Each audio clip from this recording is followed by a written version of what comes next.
MVP colony గిరిజన భవన్ 106 బూత్లో కుటుంబ సమేతంగా మేమందరం కూడా ఓటుకు వినియోగించుకోవడం జరిగింది. నేను ఈ గత 3 ఎన్నికలుగా చూడనటువంటి జనసందోహం ఓటుకు వినియోగించుకోవడానికి వచ్చారు. మొన్న ఎమ్మెల్సీ చిరంజీవిరావు ఎలక్షన్కి చూశాను. ఆ తర్వాత మళ్ళీ ఇప్పుడు 2024 ఈ ఎన్నికల కురుక్షేత్రంలో ప్రజలు చాలా చక్కగా స్వచ్ఛందంగా వచ్చి ఎండను కూడా లెక్క చేయకుండా బారులు తీరి ఉదయాన్నే ఓటుకు వినియోగించుకోవడానికి వచ్చారు. విశాఖ ప్రజలు విఘ్నులు.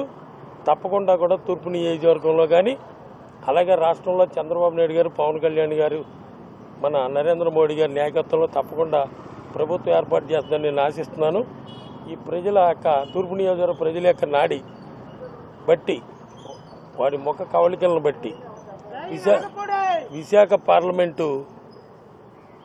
పార్లమెంటు అభ్యర్థి కానీ తెలుగుదేశం, జనసేన, బీజేపీ 7 శాసనసభ్యులు తప్పకుండా మంచి మెజార్టీతో గెలుస్తామని నేను ఆశిస్తున్నాను.